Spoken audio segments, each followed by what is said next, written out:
Good evening, everyone. Good evening, ma'am.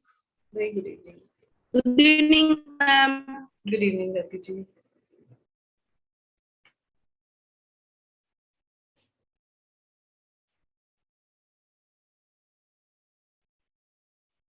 So, any discussions on any last week's topic? Any questions or doubts?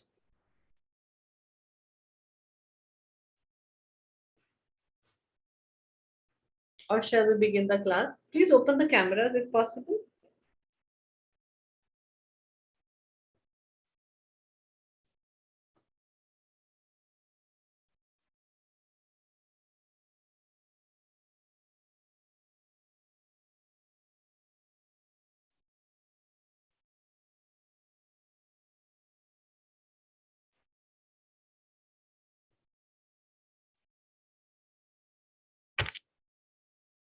Why Santoshi is not joining Saturday's classes? Does she have something else on Saturdays?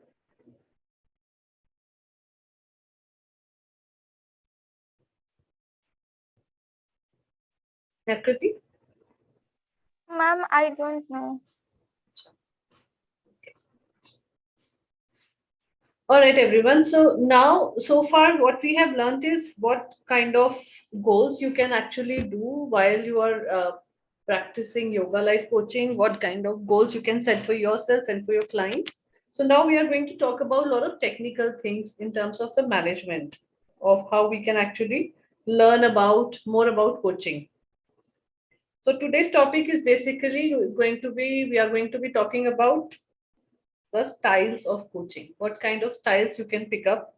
There are what kind of modern management styles that is available for life coaches, and how these styles can help you out in finding out more about the difficulties that people face. Okay, so what is coaching? According to this particular slide and whatever we have studied so far, coaching is a combination of different style that we choose, how we actually handle our clients, how we handle people, what are the things that is there in my style, how I'm talking, whether it is very dominating, whether it is instructive, whether it is autocratic. So this is what the style talks about. Then there are different tools that we pick up while we are coaching our people. So tools can be either computers, online tools, it can be any techniques that you are using. All those things can become tools and techniques. And then lastly, there are models which are there. Every model actually brings in the best while we use it. These are the scientific models which has been designed over a period of time by many researchers.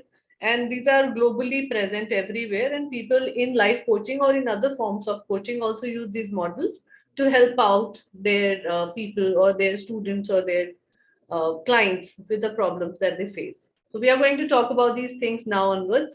So first we are taking up is coaching styles. So first of all, before we go to that level where we are talking about what styles do you need to pick up, we need to understand why people come to you and why they trust you. What should you be showing as a coach? What is it? What are the qualities? What are the competencies? What are the skill set that we need to imbibe or we need to inculcate in us so that every time when people are coming to us, we are going to talk about these things. So number one is confidence. You should always look prepared. You should always sound very, very confident about the content that you have. Because if you're not sounding confident, you are not sounding that you know or you have a complete research knowledge about any of the things that you're using as a life coach, then it might become very terrible a problem for the clients who are coming to you. Then, second is your knowledge and skills, very importantly. Now if you know people are using say psychology for life coaching, people are using emotional skills like Akriti and Santosh ji for helping people out, other people are using yoga and relaxation techniques. So your knowledge in all these areas needs to be that complete, that every time when you are speaking something, you should be sounding knowledgeable to the other person also. Everything has to be crisp, because what happens is, for example, we are doing these sessions here for life coaching, right? And these are the direct, there is a direct link which is being telecasted on YouTube. anything that I'm going to speak wrong today is going to be learned by so many other people. So what happens is, if you do not have a command or knowledge on your knowledge and your skills, there are wrong things that you are sending out to the people. Right?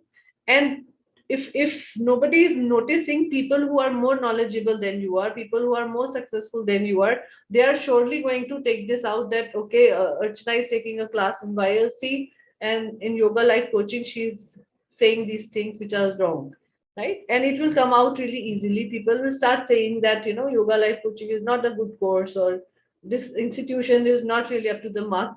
Hence it is very important that we go deep down into the knowledge and content that we have to use, and understand it really well, prepare it so well that everything that is coming out of your mouth is basically the right way of doing things. So your knowledge, in whatever way we know things, has to be complete with facts and figures always available. Third is word of mouth. So why people trust you as a coach basically goes around to various kind of people with word of mouth. You have helped out a friend, you have helped out a colleague, you have helped out somebody just free of cost. And then what happens is that your name goes out in the market that, wow, Gayatri has helped me solve this particular problem. Or I was actually emotionally very down during that period of time, and Akriti really brought me back to my normal self. Right? So these are the things that people are going to talk about you. This is how the word of mouth is going to travel from one person to another, and that's how you're going to create a market for yourself. So it's very important. And word of mouth only travels when you show a lot of empathy to the people. So the last point here is emotional intelligence, which is also called emotional quotient. So every time you are dealing with somebody, your emotional side, your human side has to be very active. You cannot be rude to people because you have knowledge. You cannot sound really indifferent to people because you have knowledge and you are more knowledgeable than them. You cannot be, ignorant of the fact that these people have come to you for a problem, and these people are human beings and they really look forward to very human kind of treatment that we have to give to them. So it's very important that you put yourself in their shoes, which is called empathy, and then seek the solutions and then propose them the solutions, right? There would be a chance when people are coming to you and they are looking or sounding really, really very indifferent, or people are sounding very troublesome, or they are really, really very angry about something. And they might take out their anger on you because you're the life coach. They have come to you for help and support, right? So, how are you going to deal with this? Is purely putting yourself in their shoes, showing that emotional quotient of yourself, proposing them. It's not necessary that you get attached to them emotionally, showing too many feelings, but you can always showcase that side of you which is more human, where you can understand and still stay very firm and polite. So, sounding very professional, but yet very polite, so that whatever solutions you are giving is actually touching to their heart and soul also. So, it's not just about mind that you're dealing with, it's also a very heart and soulful kind of a thing that they need to bring in. And that is why we designed this particular course, because when we talk about yoga or emotions of people, it generally talks about three things, right? Our mind, body, and soul has to be connected into the entire process, right? That's how you're going to deal with people. So when as a coach you are handling some problems of people, then you have to show that kind of a credibility where you are actually showing them all these things through emotions. Correct? Then other head diagnosis. Like I said it before also while we were discussing initially about what coaching is all about. It's like, you have to become a doctor and you have to sound like them and you have to diagnose it further. What exactly is the problem that a person has come to you? Not just believing in their words or their symptoms or whatever they are telling. You have to do your side of inquiry. Your side of inquiry will bring out the exact kind of problems which they are facing, which can be, emotionally more emotional, which can be more related to their mind, it can be more related to the stress that they are dealing with. So the more you diagnose about the symptoms or the problem they have shared, there are chances that whatever, usually what happens is, when we take care of these cases with clients, the problem that they come with is just the, what do you call it, uh, it's just a layer of ice on the water, right? Very simple thin ice. Usually the problem is so deep down involved into the entire thing that they even don't know what exactly is the problem. They are just telling you one or two of the symptoms that they are facing. So, for example, somebody comes to you that they are feeling stress about something, right? Now, what kind of stress is that person is facing, and because of that stress, what is exactly going on in their life?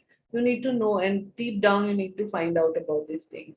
Most of the time, people are facing stress is because of their fear, right? And their insecurities. They don't know how to fight their fear and insecurities, and hence what happens is they always look very fearful. They take decisions which is related to this fearfulness, and that's when things starts going into a different and very wrong direction. And anything that goes wrong, which is out of control from our own things, it becomes stressful. It brings a lot of anxiety. So this is how the diagnosis has to be done. Your set of questions has to be written down so nicely, so neatly that you know and understand what exactly is the diagnosis of the entire process. Then credibility. Again, credibility is related with all the points which is mentioned here.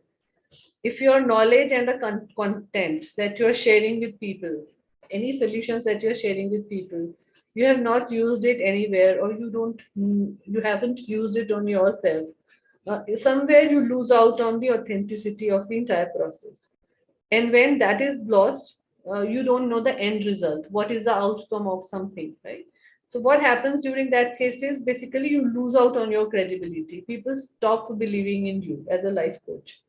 Hence, it is very important any technique, any tool, any methodology that you are going to use, ensure that all these technologies and tools have been at least used once, and you know you can relate to the outcomes and result of those things, right?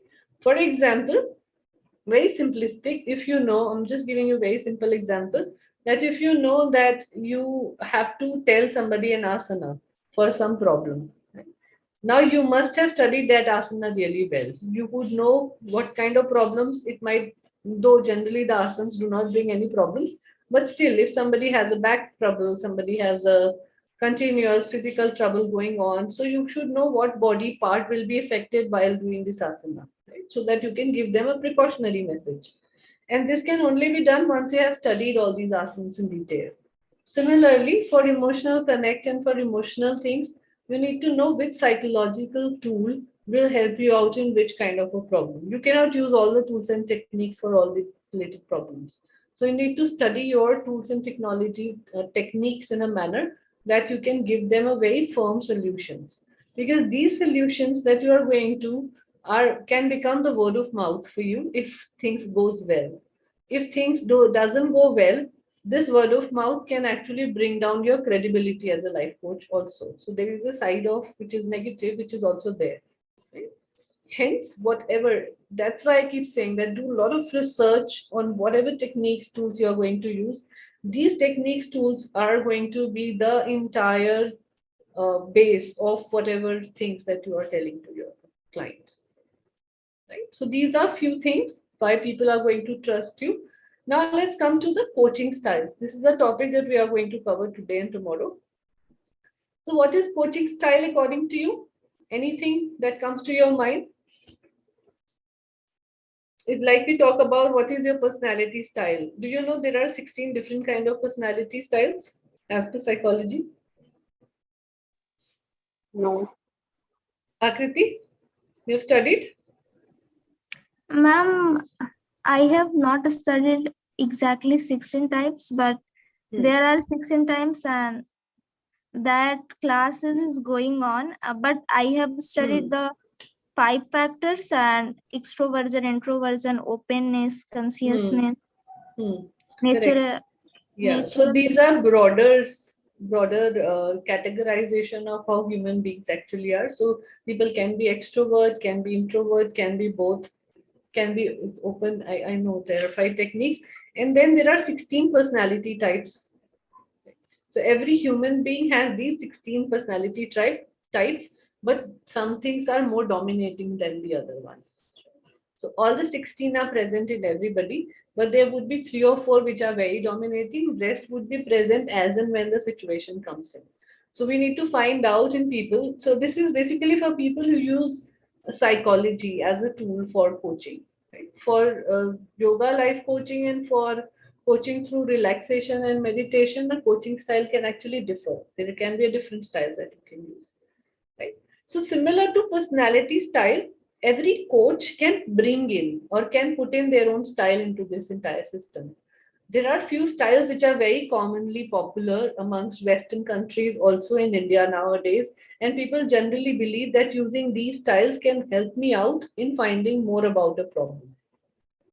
So the definition basically goes is, as a coach, you bring your own unique personality and experiences, right? How my experiences have been or how my personality have been would be very different from what Gayatri has been studying and how Gayatri has been dealing with her students, right? Similar to Rati and Akriti. So four people right now in the class, and all four of us had different kind of experiences in our life. And even when we start coaching people, the kind of clients that will come to you, even though we have studied the same models, same styles, still the way our personality is unique from one another, that is how the result and outcome of those things will be. So you can use humor, your wit, your charm every time when you are dealing with any of the client's problems. Now, the simplest way to understand coaching style is, so there are five kinds of coaching styles which are very popular. So let's talk about the first one. The first one is democratic coaching. So what is democratic coaching? What do you understand by the word democratic first? Let's understand from you. So what do you think, Gayatri? What is democratic?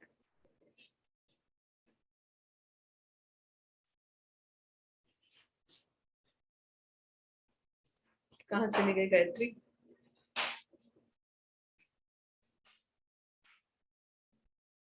Akriti? Yes, ma'am. Ma'am, I think in democratic coaching, the main situation handling is on the hand of client, and the Sorry, coach ma'am. will guide the client according to the suggestions or the path he or she want to choose. Okay. Ma'am, sorry, there was someone outside. So, No problems. Yeah, it's okay. so democratic style, according to my understanding, it's like how we define the democracy of our time for the people, by the people, and with the people. So it's like uh, completely like empathetic towards your client. You you stand in their position and view the situation in their own style and offer solutions for them to overcome. Yeah, so democratic, like the word says, what is the meaning of word democratic? That you actually look for or you fosters participation, right? That's how. So Indian political system is also democratic. How do we choose our president or prime minister? Not president, prime minister, by giving votes, right? So there is a participation that we have the right to choose somebody, and that's what democracy is all about. So similarly, democratic coaching style is basically all about participation, where the coach is not actually doing, saying some things or finalizing everything purely on their own. They are asking the client to also become equally participant in the entire process, right? So asking questions on why do you think this will happen? How do you think you want to take it? Would you like to do this asana? Would you like to do pranayama and practice it with me? So every time when you are suggesting something, every time there is a tool that you're opening up, that tool has to have equal amount of consent from the client, right? That's how it becomes democratic coaching. So it's not really very authorized kind of a thing. It is not instruction based. It's more towards participation of both the parties. Now, what happens during coaching is sometimes you get into the shoes of taking democratic style more in your coaching sessions. Totally depends upon what kind of personality you are dealing with. So now you know your personality, how you are, right? Whether you are extrovert or introvert, or you are that kind of a personality which likes to bring humor into the entire process so that people feel light, or you want to bring in more emotional stuff. So totally depending upon your style. And then there are people who comes to you, they come with totally different set of things. So you have to start using your instinct. You have to start asking them questions, or while you have prepared that diagnosis sheet where you are asking them questions, during that time you have to gauge this, that what kind of personality this person carries and what kind of style I can bring in. Right? Whether this person will be more happy while I choose democratic coaching style, or I have to bring in instructional coaching style where I am giving instruction and the person will just have to go and follow. So this is how the method of coaching style. One thing can be sure that while you are into this particular profession of life coaching, you can pick up out of these five styles one style as your more dominating style. I mean, which you should use you using more frequently, not really on a situation to situation basis. What will it bring to you is it will help you out in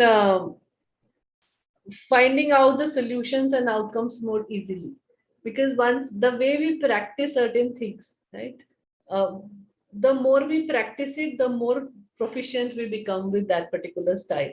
So you can always choose, once we deal with all five of them, then you can always choose and pick up that which style suits your personality the best.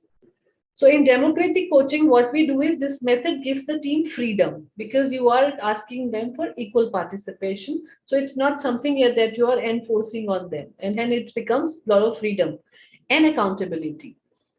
The accountability that lies with the life coach for giving solutions also lies with the participant for working on those solutions. You cannot, nobody can come to you and say that you told me to do this, I didn't do this, and still the result is not there. So we are sharing the accountability. That's how the democratic style works. Now with the coach stepping in, we needed to keep the process going. So right, both the people are equally involved into the process. That's what democratic style. What kind of personality, what kind of things it is requiring in every coach's decision making. You need to work on your decision making. It has to be very smart. It has to be worked upon as a skill in a very, very nice manner.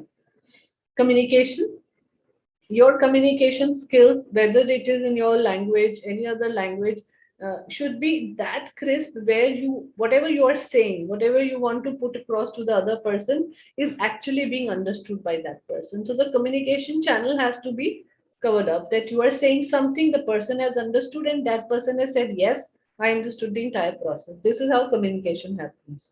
Then greater cooperation, because it is equal participation of both the parties, hence cooperation and collaborations are two words which we are using here for picking up this style. That it needs a lot of kind of, you cannot really sound very authoritative in this particular style, right? This has to be very democratic, hence the use of please, hence the use of words like thank you. All these things has to be worked upon, that you have to, you're requesting the person, you're not really sounding very authoritative. Correct? So that's the style that will pick up. I'll give you certain case studies of each style so that you can understand them really well. Then second style of coaching is basically authoritarian style. So like the name suggests, democratic said more participation where we are equally participating. Authoritarian, you know. What is the meaning of word authority or authoritarian?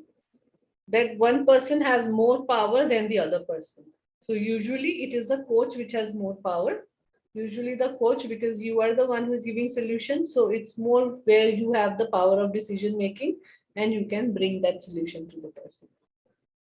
Right now, how does this work? How does authoritarian coaching works? Any suggestion, any ideas about that? You want to talk about it? What do you think can happen in this particular style? Only the coach leads the session. Like he Yeah. gives instruction, and it's going to be like one man show. He instructs the team or the client to Hmm. progress in the direction which the coach wants him to do. Right. Correct. So, like the name suggests, very clearly, very crisply, it's the coach who decides. You have the power of decision making. You are the one who knows it really well, what to do and how to do it. You have the solution, you have the prescription or the diagnosis that you have taken out from the person, and that's what you need to do, right? What you also need to do is just that you need to take their equal part in their participation in terms of knowing whether that person has understood you well or not. Right? For example, a lot of player coaches, people who are into that kind of a method of coaching are usually the people who are into sports coaching. So supposedly a cricket coach would be more authoritarian, right? He or she will not be participatory. For example, Chak De India is a very good movie. Chak De, right? You've seen that movie, Shah Rukh Khan's?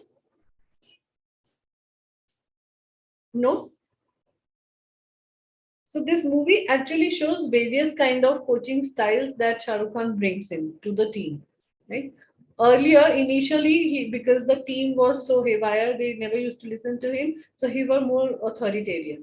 Later on, when people became a little more, subtle, they started showing their better nature, their emotions and all, then he became democratic, right? And later on, it became more of a participative kind of a coaching style. So that's how, this movie has actually shown, and this movie is literally used in a lot of management case studies because it shows a lot of management tools and technology, how it has been used in a really good manner. So I'll suggest that you watch this movie from the perspective of life coach, that how you can actually use that coaching style into your entire thing. So he very beautifully showed what as an authoritarian coach you need to be doing. He was very, very hard on discipline in the initial days, and hence one of the important techniques that we can use or important style that you can pick up here is discipline. Second is not much thinking. Why not much thinking? Because you know the solution very well of the problem that has come to you, and you without thinking much, you know that this is the only solution that can go for this particular problem, right? Hence, this is authoritarian. Then rallying team together. It's very important, especially if you are doing a group coaching session. It's very important that when you are using this particular style, you need to have a proper buyout of the team together. You need to rally them together. Very similar to what Chak De India shows in the movie. That with your discipline, with your authoritarian style, what you are trying to do is you are trying to coach people who can come together at one particular surface so that you can start giving them solutions now. Then last is focus on outcome. With authoritarian style, the only thing that is there in the mind is the outcome of the entire process. You're not going to deal with anything else. You know that this is how the solution is going to come. If the person who is getting involved into this entire process, they follow the instructions really well, or the way you have told them the tools and techniques, the answer is that the outcome is going to come 100%. Right? That's when we choose authoritarian style. Then the third style is holistic coaching, a very beautiful style. Also, kind of a mixture of democratic and other forms of coaching style. It is basically where you are bringing in all that you have at at one go. Right? For example, it is the one where we're talking about a complete holistic point of view of everything. So you're talking to the person in terms of their physical emotions, physicality, you're talking to them about the emotions, you're talking to them about mental things, everything come together.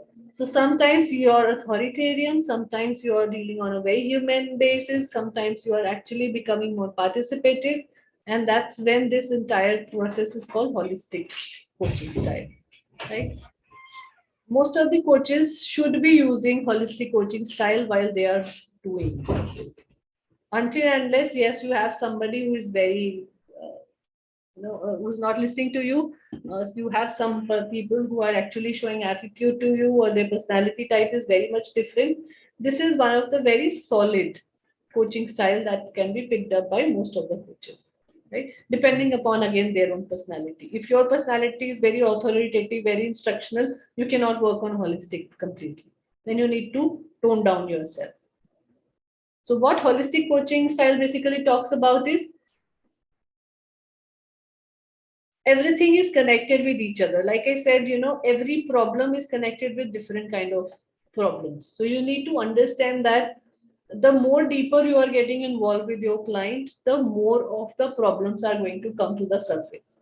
And when that happens, what happens is that you need to balance out entire thing about their life in a manner that you are getting involved into the entire process thoroughly, completely, without getting attached to the person. Right? How are you going to bring to the, for example, I'll give you an example for this, otherwise it would not be understood really well. So, for example, somebody has come to you saying that they are feeling a lot of stress because of whatever thing. So now how are you going to do the diagnosis of the stress?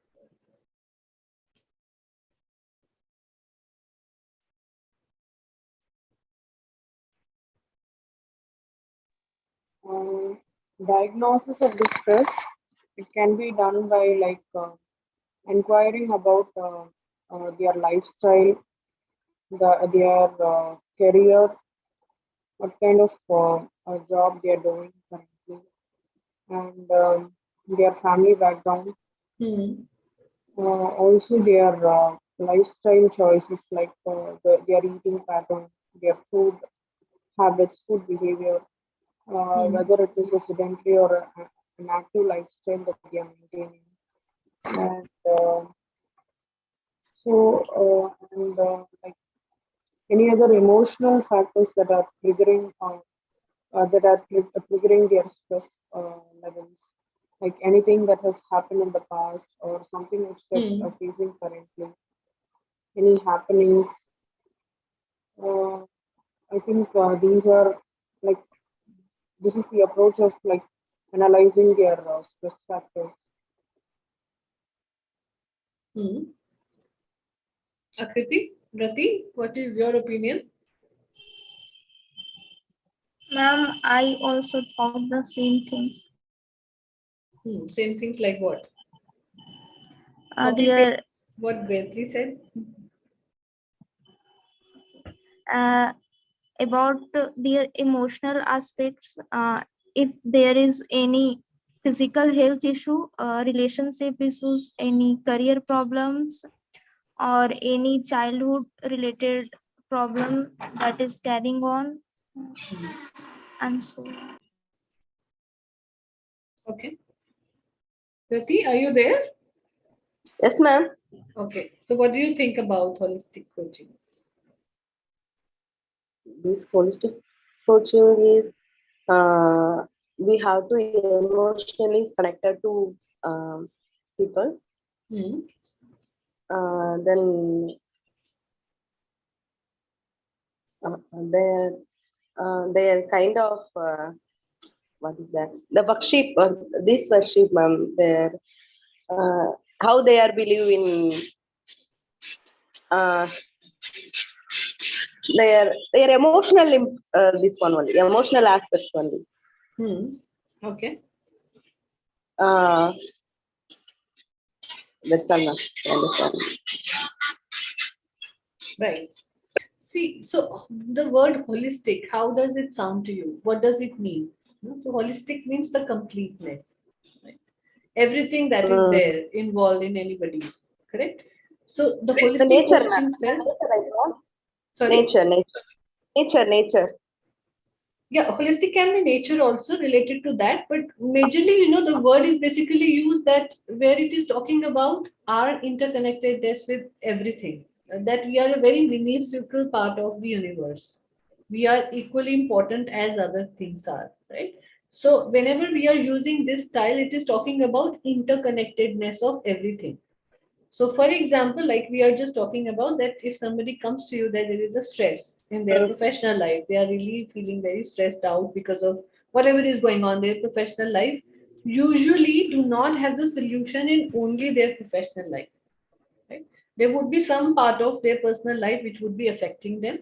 There would be other things also which is involved. So it can be their lifestyle, it can be a childhood trauma, it can be any other emotional aspects, it can be a relationship which has gone wrong, it can be maybe a promotion which is not happening. So you need to find out everything completely taking holistic point of view of things, right? That's how. And the solutions also that you're giving has to be very holistic. In the What is sense, sorry, Rati, your voice is not coming clearly. Can you speak again? what is relaxation technique, ma'am? What kind of Yeah, so relaxation techniques, as well as we are telling them some scientific methods also. We are helping them come to the outcomes and the result using asanas, some psychometric testing, some psychological tools, as well as using relaxation techniques. So that entire process has to be designed in a manner that your coaching style brings out more holistic point of view to the entire thing. What happens during this particular style is that because you're dealing with all aspects of their life, as well as you're using all kind of tools and techniques that is available with you, so you need to own the entire process, right? You have the sense of ownership, means that you are responsible for everything, every solution that you're giving to this person, right? Whosoever is involved. So that sense of ownership relies on coach. Second is then connection. What kind of connection you're building with that person and with the entire process of whatever solution that you're going to bring in. So, for example, I again give this example that somebody has come to you that there is a problem that they are facing because of their stress. So, how are you going to manage that? So, you told them that you have to first work on certain things. For example, morning they have to do pranayama so that the right amount of oxygen is going into the body. Then you will tell them some initial relaxation asanas which can be used holistically by everyone initially days. That happens. Then you tell them that they need to work out on their lifestyle. Okay? So going for a walk in the nature, taking a break, relaxation, going for a pauses in between. Even if during 8 hours, what happens mostly with people is that people do not really disconnect from their work, right? 8 hours they work in the office, 9 hours they work in the office, all the problem of their professional life they bring home, right? So that mind is continuously working towards what was happening, what did happen, my promotion did not happen, what I'm going to do, how am I going to deal with this, other person is getting more preference than me. So all these problems keeps going on even when we have done that, right?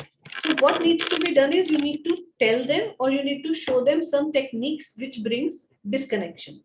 That 9 hours are over in office. Now you need to pause, breathe in certain things, do that meditation which disconnects you right away from your professional life to your personal life. Now, when you come home, imagine now you do not have a very, very happy home, right? Somebody does not have very happy home. So you have a problem which is going on professionally. Now you do not have really a very happy home where people empathize with you, where people understand you. So now you have troublesome life completely. You're not able to disconnect from office, and now ghar ka problem, home problem is also affecting you. So your health has started deteriorating and your mental health level has gone really, really crazy, right? So that's how holistic approach works. That, see, because our life is interconnected with one another.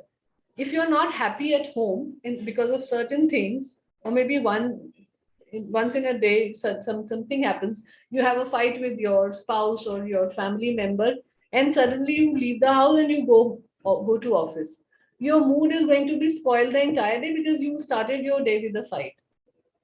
So these things are interconnected thoroughly. That is how the approach has to be. That the solution that you are giving is should touch their entire complete lifestyle, whether it is home, whether it is professional, whether other aspects, taking a break from their work, going out somewhere, meeting friends, doing any kind of relaxation techniques that can detach them for some time.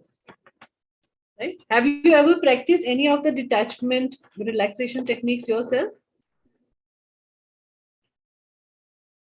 Has any one of you done that? How do you take a break from the work?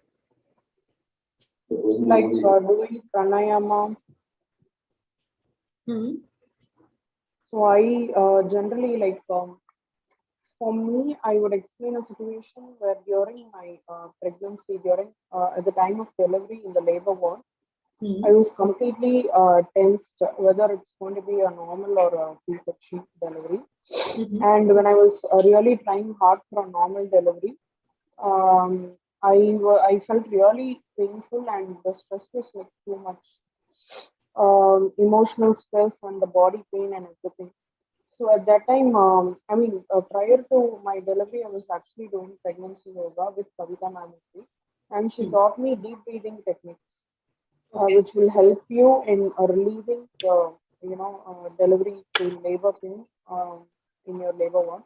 So she said, whenever you feel that intense pain, just take a deep breath and relax yourself.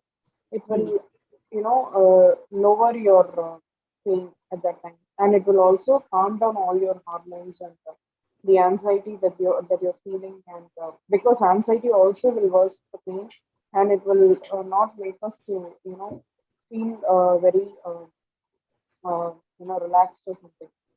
So deep breathing is one thing which I learned and I'm following till now. Whenever I get anxious or angry or tensed or something, I just do some deep breathing, and then I instantly feel that relaxation within.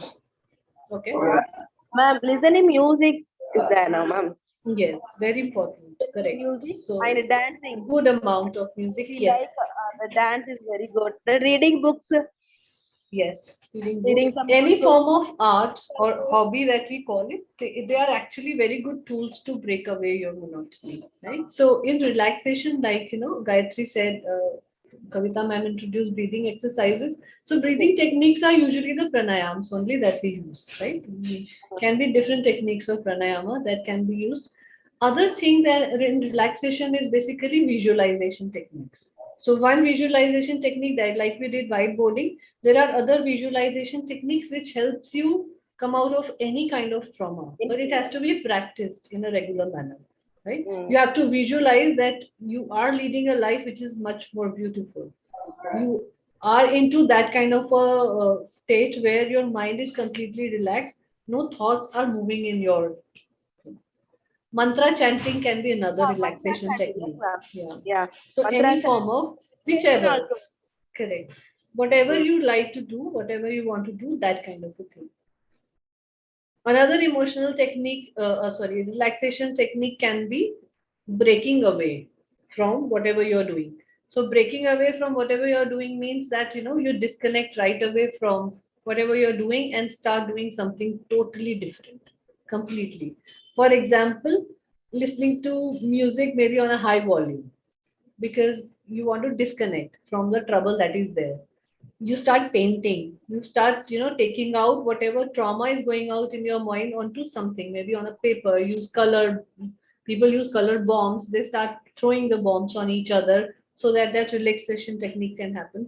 So there are different form of relaxation techniques which helps you physically also that relaxation to happen, because your body is so tight, your body is so filled with negative emotions that you need to take out certain things physically, then emotionally, and then on a more deeper spiritual level. So three different kind of relaxation techniques are there.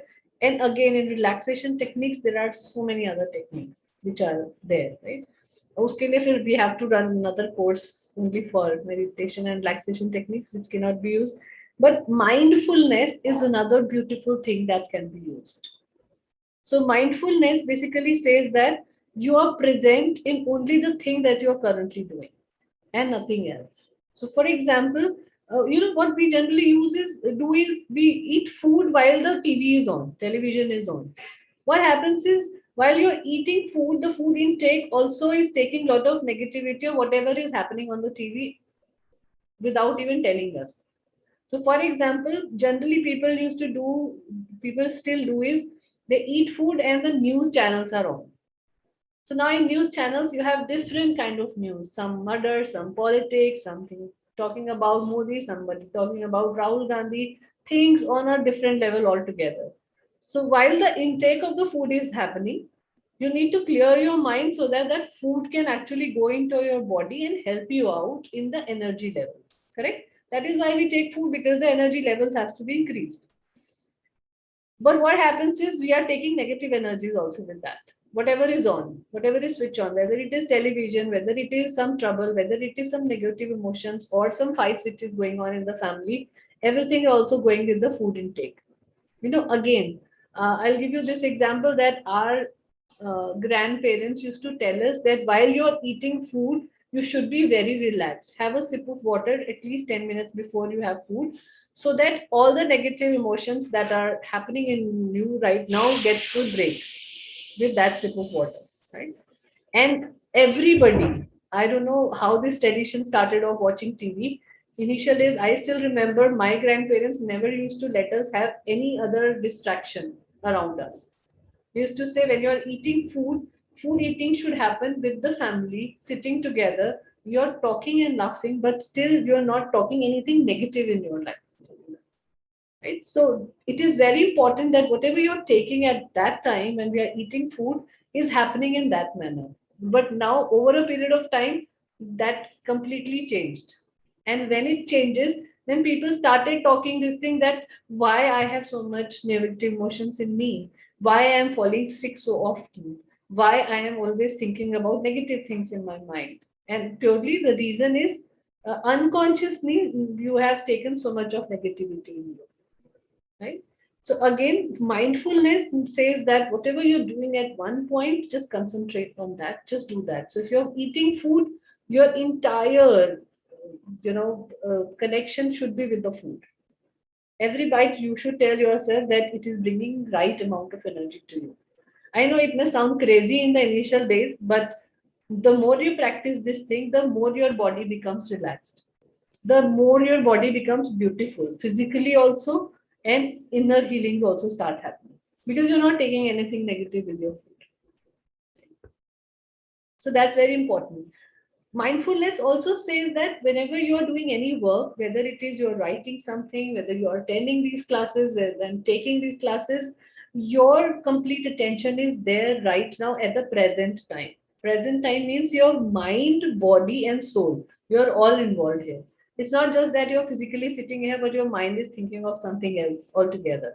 Right? So that's what mindfulness is. And practicing mindfulness is very easy. People say that doesn't come to me, but it is the one of the most easiest techniques of relaxation or meditation that can be used. It just take a little bit time because a lot of emotions flow at one point in time in us. But the more you start focusing on the, if I'm writing, start showing, start putting concentration on what you're writing. For example, you're just writing. So what color of pen you have, put concentration on what color pen you are using, how your writing is flowing. Take a look at your fingers, how you are holding that pen. So anything related to current thing you can concentrate on, and slowly that will become a habit. Another example of mindfulness can be if you are going for a walk in morning or evening. Start focusing your attention on how your steps are making sounds. If you are walking on the grass, what kind of sound you're making? If you are walking on a hard space, what kind of noise is coming? What kind of trees you can see? How many beautiful colors of flowers you can see? What kind of birds are chirping? So these are the things that you should be noticing while you are walk, right? And automatically, just 10 minutes onto these things, and you will see that your body has relaxed so much because your whole concentration is on the present time, what you're doing, the entire activity you're enjoying. So that is the whole purpose of mindfulness, that whatever you are in, be present and then do it. So holistic coaching ka one of the techniques of relaxation can be mindfulness also, like we're talking about other. Correct? So this is all about holistic style of coaching. Let's move to the other one. Now the other one is called autocratic coaching. So what do you think autocratic, the word means?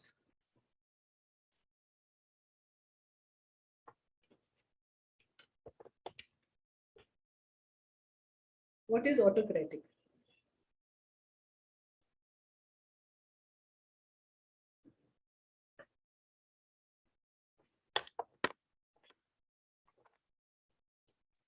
Autocracy is like something like a king. You demand your servants to do something like that. So I could not get Ma'am, you. Your voice is going giving in between. instructions. Autocratic is like demanding your client Hmm. to do something. Yeah. So autocratic means what? Akriti, you were saying something? Is They are telling giving about instructions. Hmm. own problems like that. Sorry? I didn't get you. Their own problems,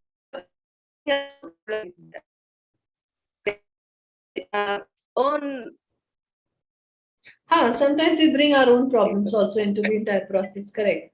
But autocratic does not mean that. So autocratic meaning generally, as per dictionary, is that somebody who has more power, somebody who is more instructional, somebody who is more dominating, right? So autocratic coaching style also means the same, that you need to dominate the entire process of coaching, right? You have the power of taking decisions.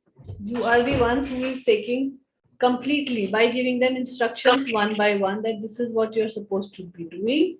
There is a dialogue happening between you and me. I am the leader, you are my participant, or you are the person who has come to me. You do not ask them for participation, you do not seek their permission. It's just that you tell them that this is what you are supposed to do. That's it, right? So you have the perfectionism, you have the control, you have the excellence.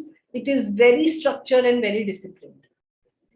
How and when we can use autocratic coaching style, in what kind of scenarios?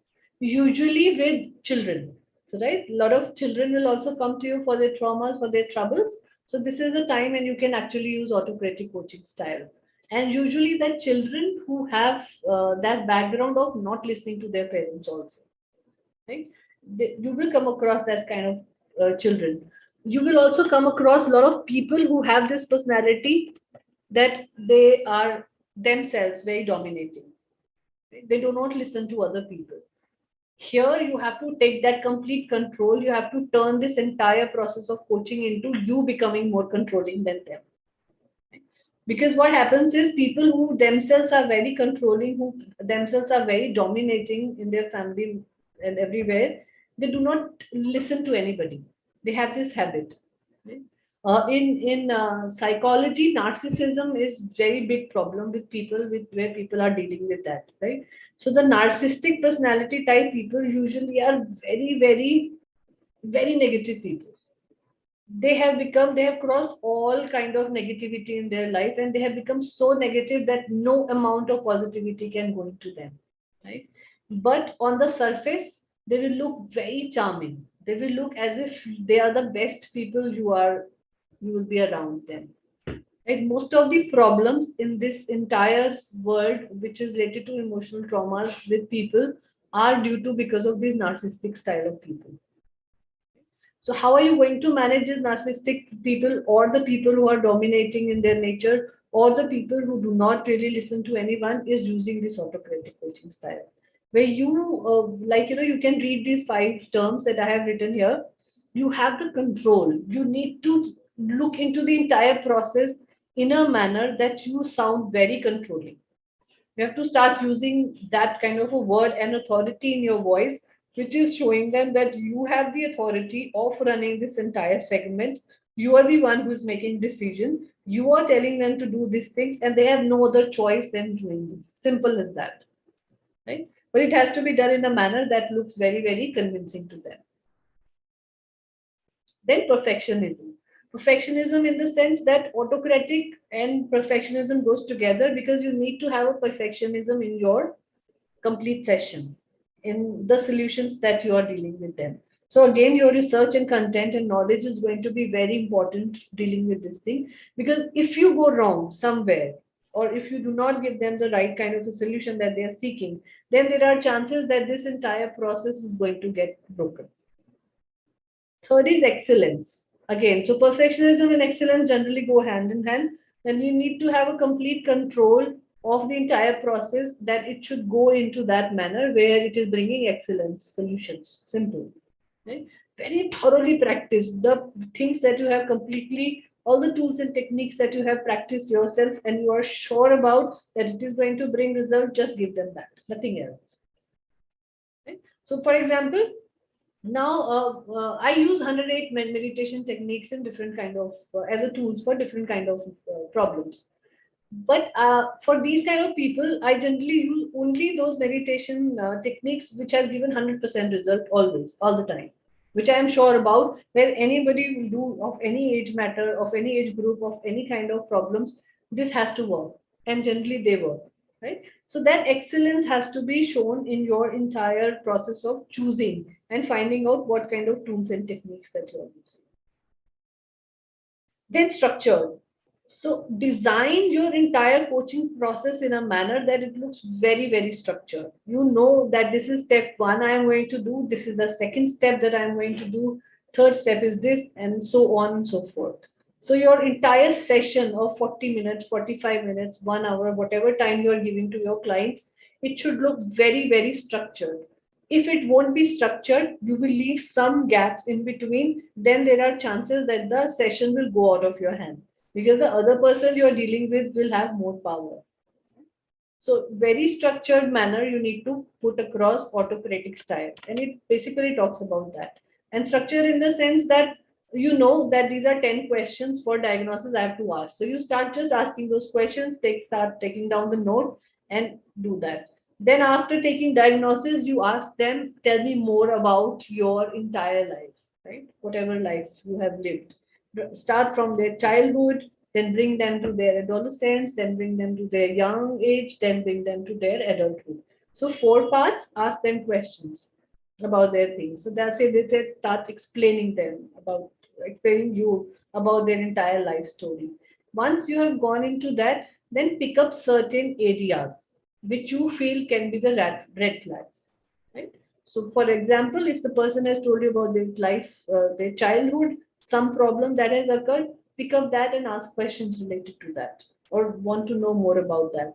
So similarly, there are generally when people tell their life stories, there are red flags that you can easily notice as a coach. So then turn around those live that red flags into different kind of stories, find more about them because all these red flags that people are talking about usually carry the amount of trauma that they carry with them.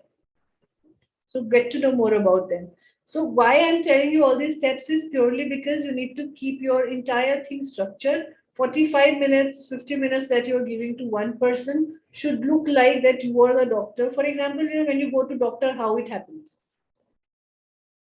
Do you have things in your control? Usually not, right? When the doctor says, open your stomach, show, let me see what is happening in your stomach, you have to do that. You can't say, no, okay, I have a stomach trouble, but I'm not going to show you my stomach, right? You have to show it, right? So you have to open your clothes, you have to show them your stomach, they will do whatever diagnosis they have to do. Then they will say, I'm finding this as a problem, go and have the test done. Again, they are telling you, you have to do that. So you go to the test, you get the test done, then they will tell you, we will give you the reports at this time, you bring the report, show to the doctor again. So this is how the entire process is very, very structured. And that is what autocratic style of coaching is. You have to bring that into your session. Usually, why we are different from doctors and we don't bring autocratic style everywhere is purely because it cannot work with every kind of people. People usually who comes to life coaches have gone through so much in their life that they are very broken. Whether their hearts are broken, their brain is broken in the sense that they they do not think straight, or physicality wise they are troublesome, right? So when people are broken and they come to you, more things that they are looking for is emotional touch, that empathy, that kind of softness in you, that kind of a communication that can soothe their soul and mind. Right? So इसलिए autocratic style of coaching does not work with everybody. It works with very selective people. Yeah. And again, that you have to find out while you started dealing with them. Slowly, over a period of time, you will start using all these 5 styles of coaching in your coaching sessions. Then last is vision coaching. Again, vision coaching is quite very similar to the first one, democratic as well as holistic. But still, it talks more about the future outcomes. Right? As the name suggests, the vision coaching talks about that what needs to be done right now so that your future becomes much more. You are giving more empowerment to people. You're telling them that what are you going to do today has going to be a greater impact on the future solutions. I mean, for the future outcomes that is going to be there. So very, very focusing on partnerships, focusing on feedbacks from one another. So kind of a participative style or a democratic style. It gives a reflection on the life of the person. For example, how and where you can use vision coaching is on the people say, who have lifestyle problems. Right? When people come to you for their lifestyle problems, so lifestyle problem generally has a solution where people are not doing things correctly right now. Right? The moment they start doing things correctly right now, the chances are that their future will become much more helpful. So you are going to actually show them that vision that these are the techniques, these are the tools that you're going to use today will bring good results tomorrow. Though it is going to happen with every coaching style, but vision coaching usually talks purely about this particular thing that your lifestyle changes can bring you more happiness immediately. Right? Here, what we are talking about is a lot of partnership between people. So the person is equally in partnership with you. He or she is equal, have equal amount of ownership of running this coaching style. It does not lie with you. It does not lie with them. It's very, very completely in a partnership kind of a thing. You rely on their feedback a lot of time because until and unless they won't give you their feedback that this is what you told me and I did this and this is the things that has happened, you cannot really run this kind of this style of coaching. Right? So it has to be too much of orientation goes to the feedback that they have to say, and after feedback on the reflections in the sense, for example, a very common example that I'll tell you is that you give them a goal that you have to lose weight, right? You have to help them lose their weight. But the problem is that they cannot lose weight purely because they do not want to, they have so much of lethargy in them. They do not want to do things. If somebody do not want to do things, how can they lose weight? So as a coach, what is your motivation? As a coach, what is it that you are going to tell them? First, your concentration from losing weight has come down to a different set of a problem that this person is so lethargic, that this person is so lazy. How am I going to take that laziness away from this person? Right? So now here, what are the kind of solutions that you are going to tell them? What kind of strategies you are going to bring them? So instead of focusing on lose weight, ki do this exercise, do that, you start focusing on get up at this hour in the morning. Right? Get up from your bed, even if you're not able to do that, at least while lying down, do these exercises. You change the habit of what your intake in food is. Because you know this person is very lazy. This person is not going to start all your asanas, not to do yoga, not going to go do any exercise. So the solution that you are going to do is that first change your lifestyle where the laziness is going low. And also laziness can also happen because of other reasons. Today, a problem of having low vitamin D has become a major problem in people having laziness, right? Not having right amount of iron in your body can also bring that. Right now, you are not a doctor, but because you can easily read out the symptoms. So for vitamin D, you can easily read out the symptoms. Right? Very laziness, too much of laziness in people, too much of muscle pains, too much of there are few areas of the body which are starts showing too much of pain while you're walking, while you're sleeping, sleeplessness, all these things related to that. Similarly, read out the symptoms very clearly when the iron levels are less in per person. With less iron levels, again, the result is going to be laziness, but then it starts showing certain things on your eyes. You know, you can see dark circles on the eyes unnecessarily. Right? Ask them questions how these dark circles have started forming, whether it was there initially or you have started forming it right now. So different kind of symptoms, then you will get to know what is the problem that they are having. Because When people come to life coach, they don't like to go to doctors. So you cannot tell them that go and get your blood test done and come back to me with the reports. So you have to read out the symptoms, find out what is the kind of trouble that they are facing, and then start making changes in their lifestyle. Just tell them go and sit out in the sun for 20 minutes. Is it a problem? You are giving them a solution for their lifestyle change. 20 minutes every morning or while the sunset, before the sunset around 4:30 will automatically bring in the vitamin D level higher. So this is the kind of solution that you need to give. Tell them to do body massages, tell them to use certain oils that can be recommended.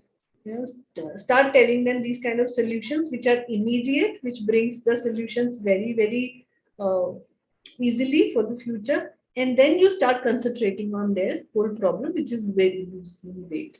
So once that lifestyle problem is corrected, losing weight will automatically start happening.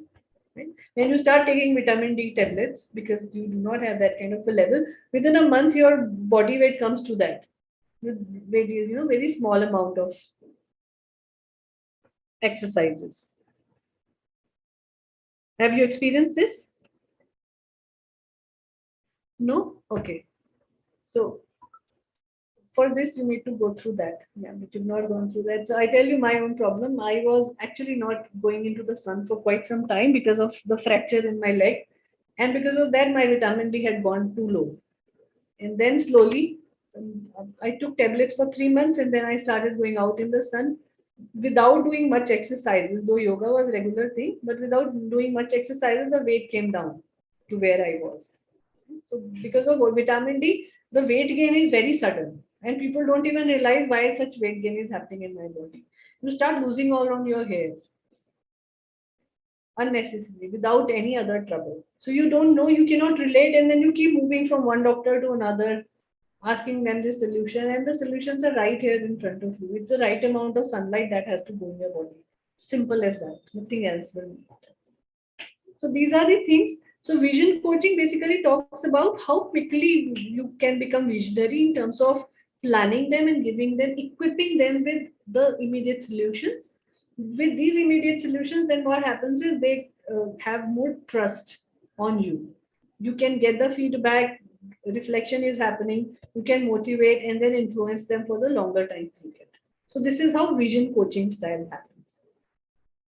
Now, what happens during coaching style is you usually, in general, day-to-day problems, in usual cases, you cannot rely on one particular style, right?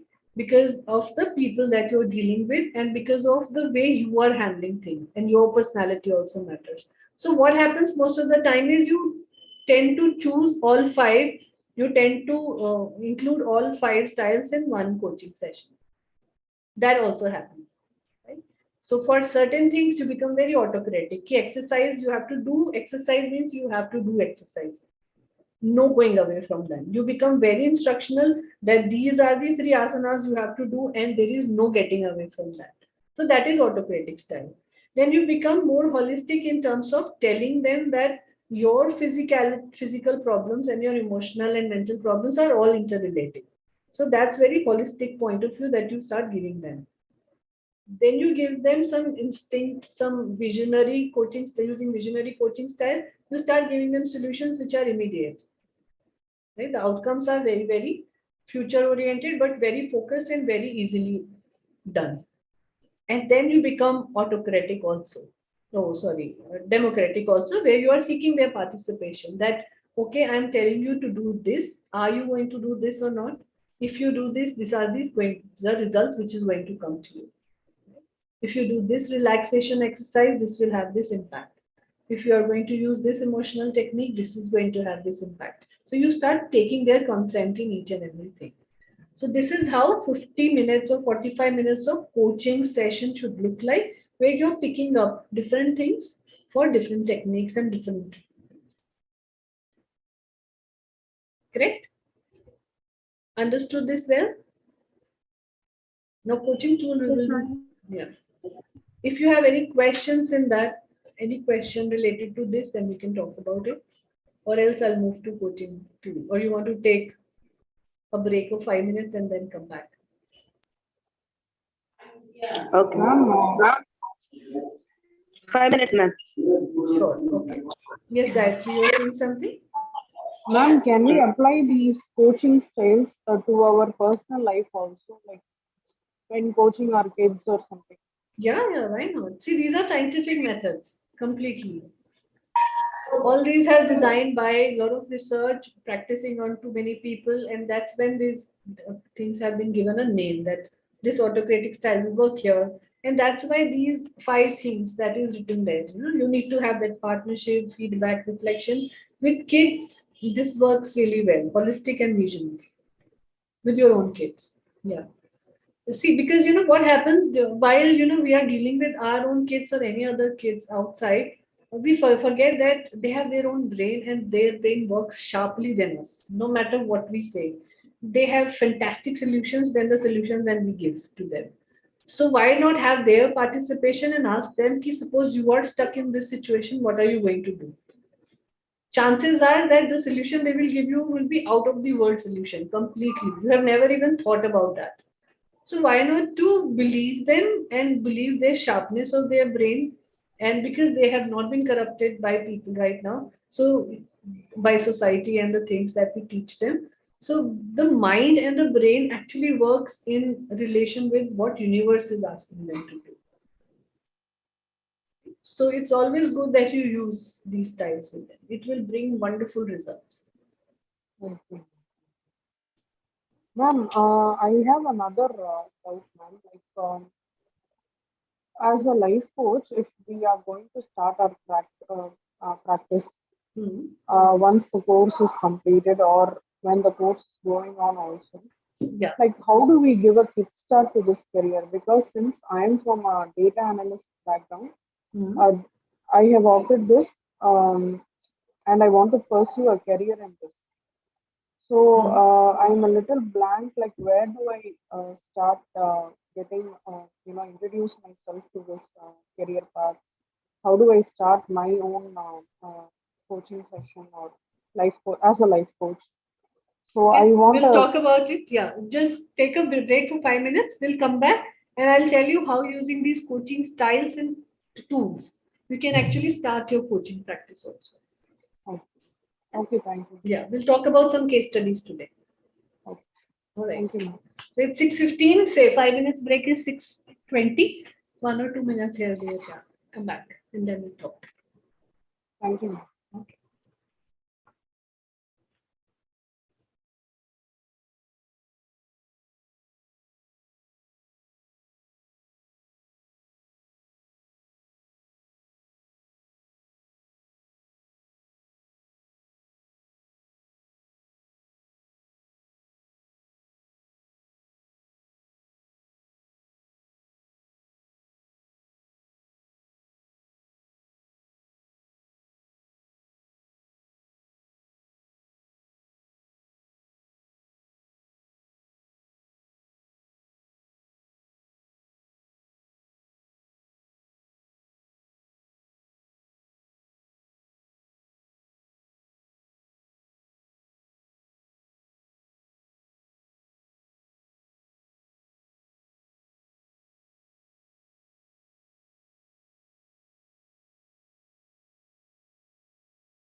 back, all of you?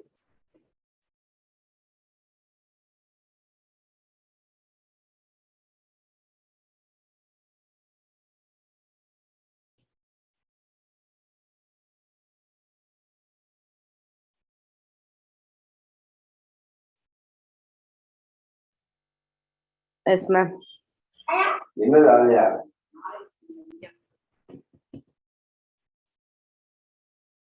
Okay, so any questions on this coaching styles? Not, then we move ahead. No, ma'am. It's okay. Okay.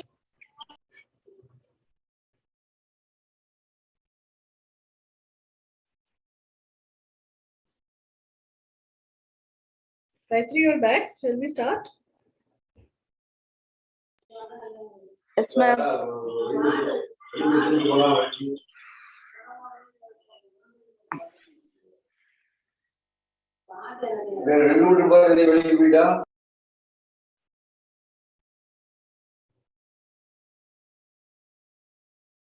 Okay. Shall I give you a case study?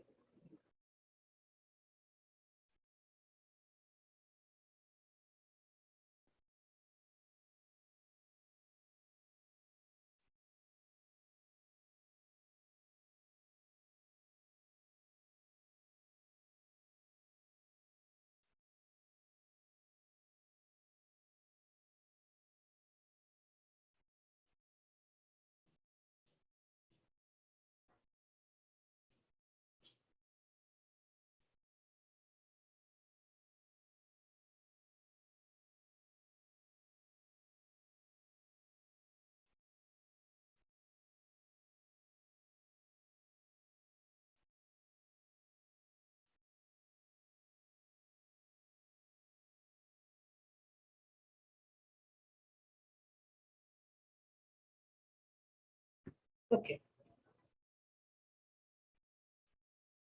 So first answering the question that Gayatri said, that how you can actually start your business if you want to become a life coach. What are the things that you need to do and what are you supposed to be doing in this entire process? Number one is that it's very important that you need to find out your niche. Niche in the sense, you need to find out what is the strong area of yours. You cannot be a holistic life coach from very start. You need to pick up your strength. You need to pick up your competencies where you are very strong on. So, for example, you say that you can handle more people who have physicality problems. I mean, the physical problems are more. You can give them easy solutions like working on their body, giving them right kind of asanas, telling them how yoga is going to bring them immediate solutions and all that. Right. So if you have that kind of a bent more, you have done very good research, you can do excellently well. Your own body and mind is that toned and looks that great. So that because people generally believe in that. Uh, with yoga, the major problem is that if your body is a little overweight, people still do not believe you that you are a yoga coach. You can become a wonderful yoga life coach, right? So it's very important that you need to find that niche out for yourself.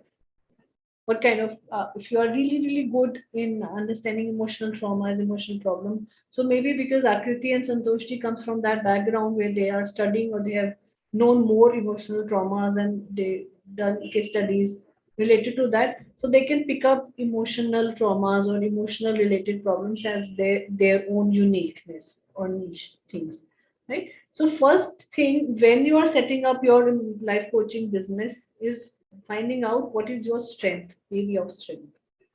You're very strong in that, you've done good research, your knowledge is impeccable in that particular area, you have got to know in details about what things are, right? And then once you know that niche, once you know that there are things, then you learn more about it. Try and spend time in learning. See, learning is a very, very long process. It's a continuous process that has to go on entire lifetime.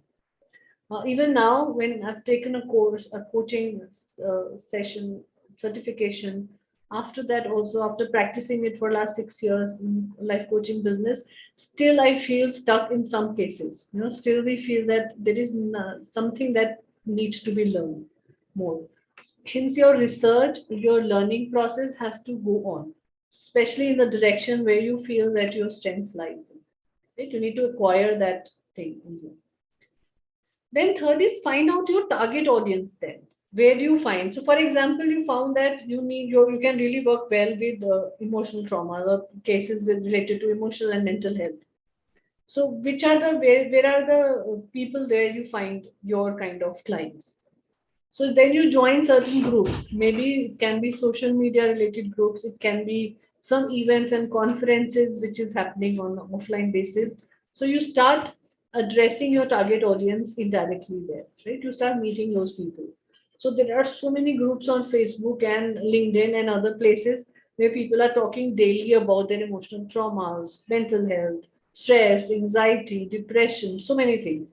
So you, because you are a solution oriented, you are a life coach, they don't know yet about you. You start giving them solutions free of cost. Offer them that, right? This is the solution.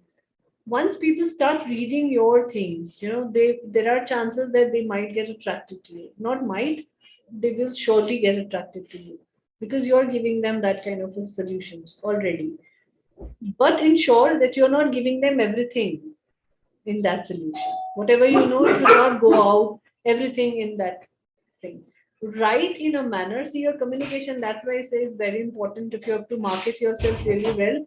Write in a manner that you are giving them some hints of the solution, but the solution is not being given to them 100%. So keep that space open where they are attracted towards whatever you have written and they will come back to you for more questions. That's how your entire package is basically get sold.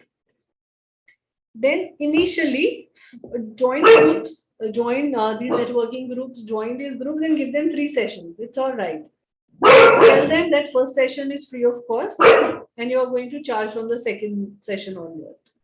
If you feel good, come back and then do that. And this kind of confidence can only come when you know your knowledge, content really well. You know the solution is there with you. And now, what is happening around the world in India also is that too many yoga coaches are there. I mean, not yoga coaches, they are not coaches, they are just teachers. So, there are too many yoga teachers are there. They don't even know half about what yoga is all about. They have not studied, no theory. They have not gone into the deep. They don't even know what one asanas can be capable of doing. It just said they did 2 month certification course from any yoga place and they start becoming yoga coach. And the result is, what is the result? They only focus on body toning. That's all, nothing else. The ultimate aim of yoga that people ultimately believe is that we have the physical toning which is happening, and that's all. Even then, people do not believe that weight loss can be possible only using pranayams. Very much possible if you do it in the right manner, in the right positive way. Right? So, because they've not studied theory, they have not studied books related to that, they have not done their research really well, they have not practiced it well. So, they are just yoga teachers. They have never become yoga coaches. So, in order to become a life coach, offer them free sessions, give them such a beautiful holistic point of view of things that people have no other choice than come to you. The entire package has to be, the entire program has to be packaged in a manner that it really attracts them initially, and this has to be done initially only for 20 people, 25 people. Initially you will have to pick up this trouble. After that it will become very smooth. Then what is your differentiation than other people? What is it that other people are offering and you do not offer, or you offer more than what other people are offering? What is it that brings your uniqueness? So yoga life coaching is not really a very popular method of giving life coaching in India, and that is why when sir suggested that we should start something like that, I jumped on this particular thing that because yoga teacher. So Kavita ma'am is yoga teacher, wonderful yoga teacher, right? She talks about, because her studies, whatever PhD she's done, all those things, she has complete control and knowledge about all those things, right? But when it comes to the life coaching part of it, it's totally different story altogether. You need to get involved with people. You cannot have, most of the people as a life coach cannot run group therapies. You have to have people where you are doing one-to-one sessions more, right? You are spending time with people, understanding their emotional needs completely, going into the deeper details of their mental health. That's when, because ultimately what happens is, if you're not touching people on their emotional and mental health level and just giving them physical solutions, it is not going to show 100% result, and not for the long term. Correct? So that is where the life coach basically gets differentiated. So your competitors are there in the world who are just yoga teachers. Very few life coaches are available in using yoga and relaxation and emotional techniques as life coaching. For emotional, yes, there are many people involved, but for yoga and relaxation, there are very few. So you can very much create your niche right now. Go to schools and colleges, tell them that this is your certification initially, send them a beautiful mailer, write something down to them over emails, introduce yourself, offer the first session free of cost for the entire school, for the entire college, right? And after that, आपका maximum turnout will come from there. Even if out of, so suppose 200 students attends your free session, there are chances that 3 will come to you, 4 will come to you, then also your business has started. Right? So that's the whole purpose of doing this. But do it so thoroughly that people enjoy the entire session. Even if that session stays for 1 hour, that session brings out that beautifulness in everyone. It takes them down to a deeper level. That's how you can do this. Then use of social media for selling yourself. So if you are marketing yourself as life coach, market it properly well. Say that you are Gayatri Anand, life coach, right? Your certification or course, obviously you're going to complete the certification, you're sure you're going to get your certificate, so you can always write that. Start marketing yourself side by side, start talking about these things with people. There are chances by the time this course is over, people have started knowing you, Gayatri Anand as life coach, Akriti Anand as this much, right? So this is what. So fix up your title, take out the title, whatever you want to call. Don't call yourself a regular life coach, because then things will become very automatic. Like you will become like any other. So like I use transformation coach as my title on LinkedIn. So transformation coach is basically that person where you are currently, we are going to transform you from there. Simple. But it was a very unique kind of thing. Later on, people started picking up this transformation coach. So now you will see there are many more. In last 6 years, people have taken that title from me because we cannot have a copyright on that. So there are many transformation codes. So try and pick up any good word from English or Hindi, whatever, and try and sell that out. There are chances the more unique the name is, the more people are automatically attracted to you. Then they want to find out what is this person is doing which is different from others. So that curiosity will bring people to you. Then whatever your strength is, make it as your brand identity completely. Right? Write down certain things about your case studies, your problems that you have solved with people. This is the only way the content and the right amount of content going out on your social media and other marketing places is going to bring you that kind of thing. Right? So even smaller stories of 4, 4, 5 lines, 10 lines, how you solved a problem, how things were taken care of, all those things has to go out regularly. So take that time, 3 to 6 months is the time period where it will take you to establish your complete coaching session. Hello to this young man. Who is this boy? Hi, what's your name?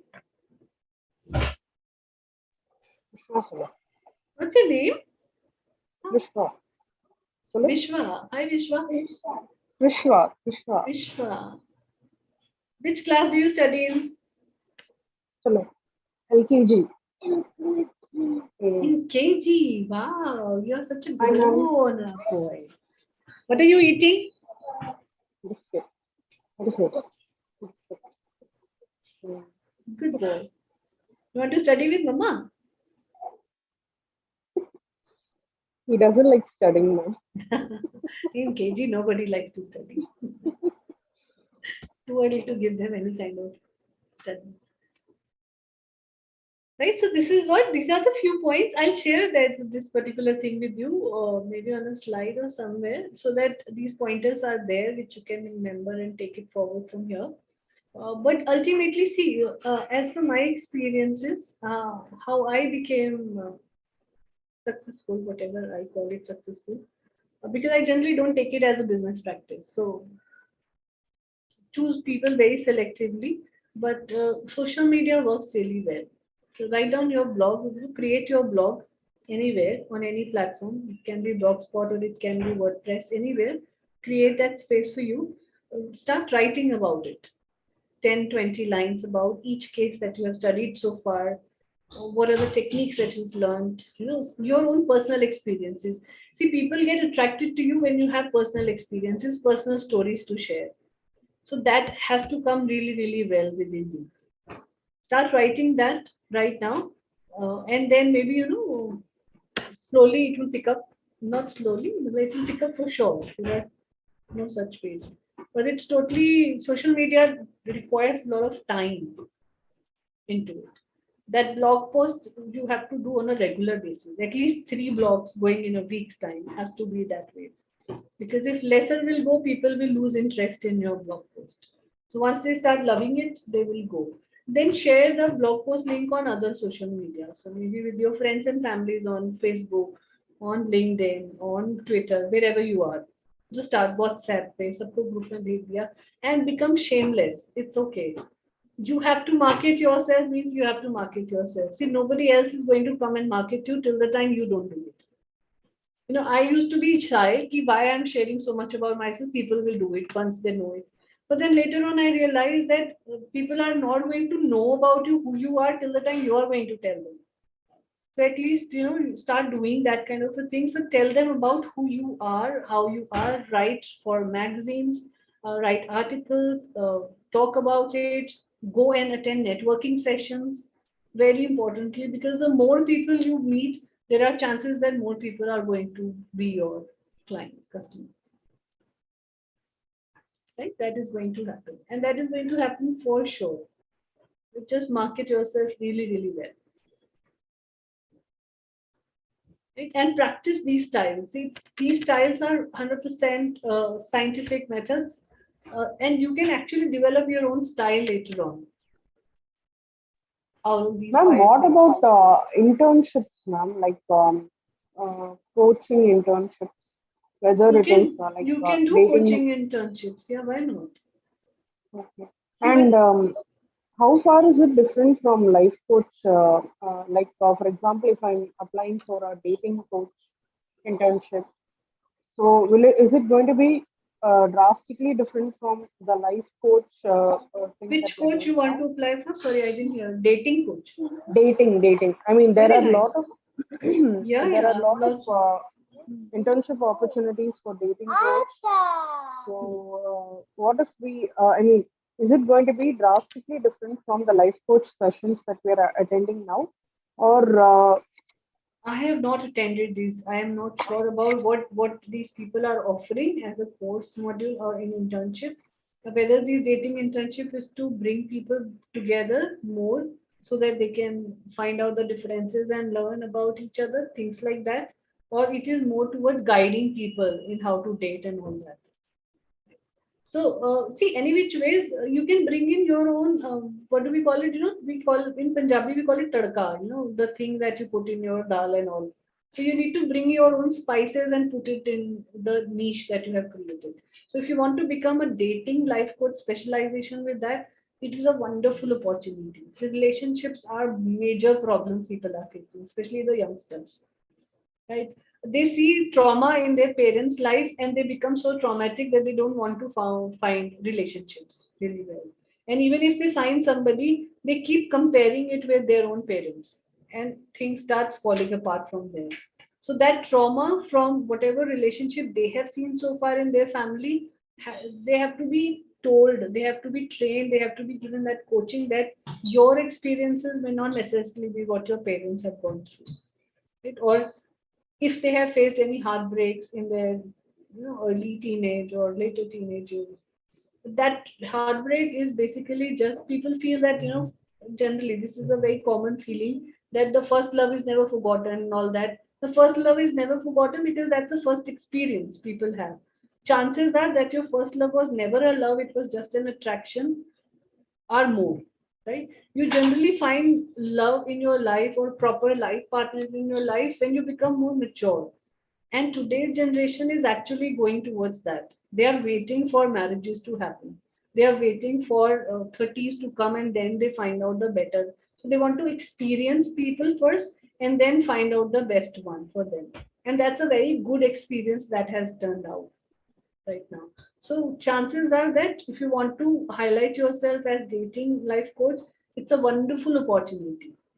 Right? Then you already have your subject, right? You already have finalized your niche.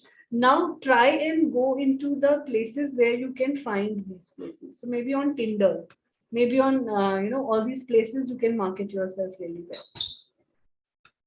People will surely come. Trust me.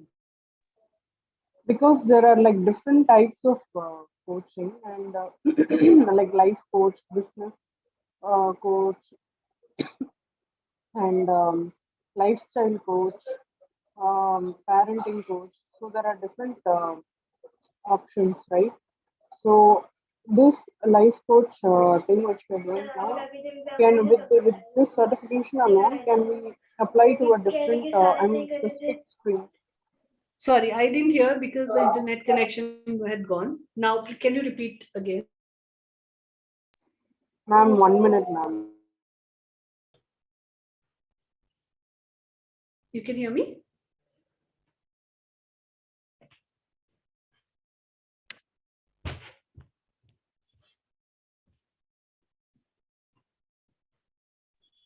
Ma'am, can you Yeah, hear me now, ma'am? I'm here.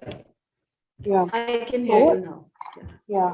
Now there are like specific streams of coaching, like a business coach, lifestyle coach, parenting coach, dating coach, all these kind of things, right?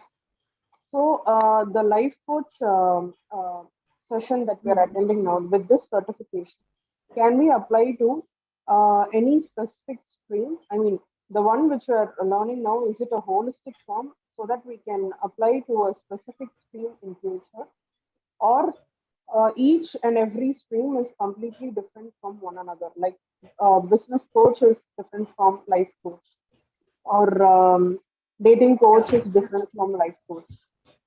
Yeah. So every stream is different, right?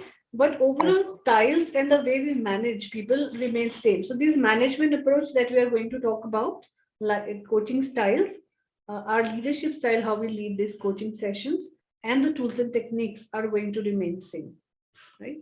What you can change is the way you are going to manage those things. You need to know and be precise about all the things related to that particularly. So for example, in dating, how are you going to bring yoga and life coaching?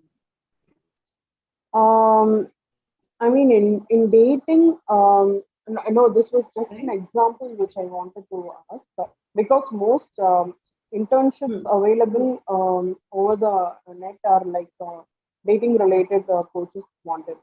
So Send me in that those. case, Just try and send me, if you can send me one or two links. Let me go through them and find out what kind of okay, coaching sessions are they offering. What kind of, okay. I'll go I through them mean, and I'll when they let you know post a whether job they are really requirement, related to us.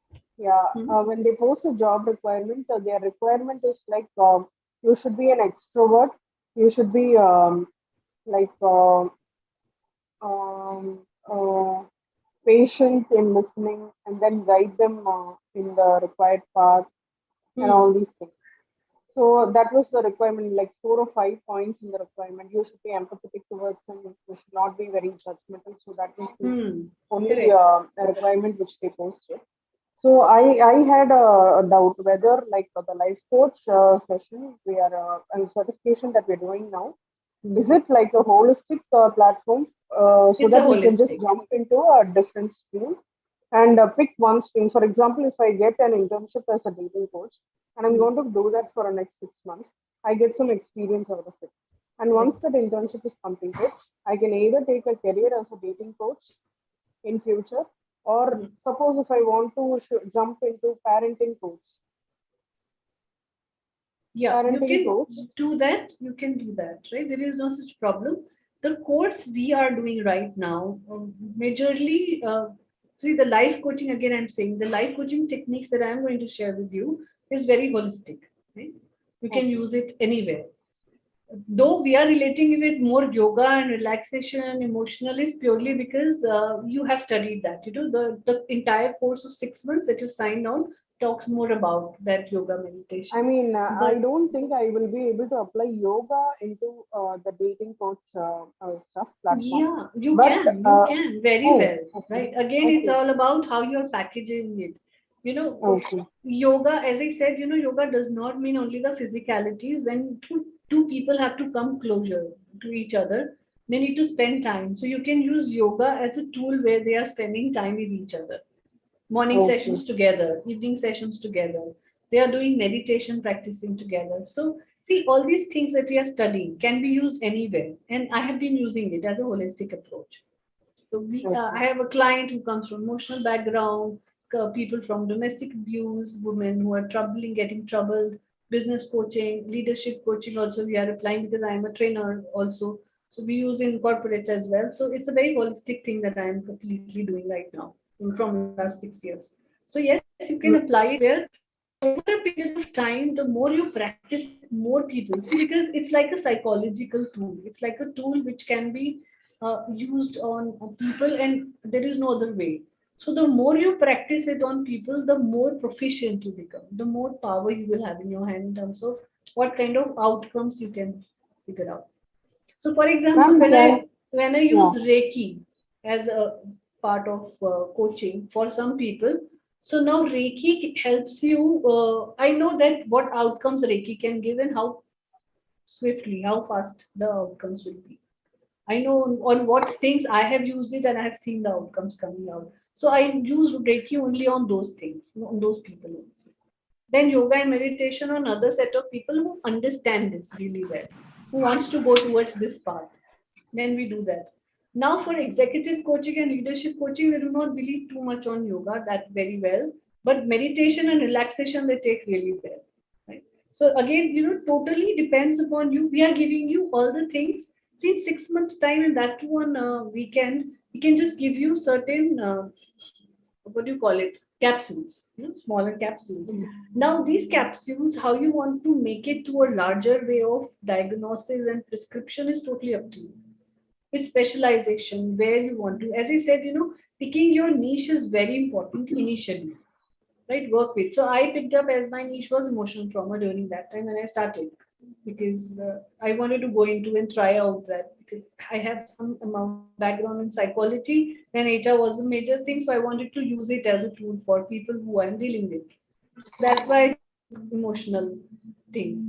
And then later on, when I started studying about, when I did my entire course of yoga and meditation, and I thought, why not to use it as into the life coaching for relaxation. So all these things that I did afterwards, Reiki and all that thing, first was obviously to heal myself, and then I started using it as a tool in life coaching, and it works wonderfully well. People are very receptive of using different things. ma'am. Also, I have another doubt, ma'am. What is Yeah, the difference between a wellness coach and a life coach? Because no wellness such coaches, difference. No no difference. difference. It's just the words that people like. I'm saying that I use sometimes I say personality development coach. Again, it's the same thing that I'm trying to develop your personality, transformation coach, life coaching. All these things are same. It's only the executive coach who are a little different because they are more towards management, more towards corporate side of it. So there you have to use different kind of techniques altogether. You have to talk that management language. You have to understand that management language, jargon, all that. Other than that, in other aspects of life, you can really use it very well. And will there be any difference in online and offline mode of coaching, ma'am? Yes, very much. Because offline gives you a lot of personal touch. Lot of you can see, go through their emotions, you can actually feel all that. You can even, give them a little pat on the back, offer them water, a lot of things you can do. Online takes a little more time in terms of connection, initial Okay. connection. That is little difficult. But yes, a good positive side of online is that people do not want to come out in open and meet you. They can get in touch with you as and when they require their own personal time. Okay. Okay. Thank you. Yeah.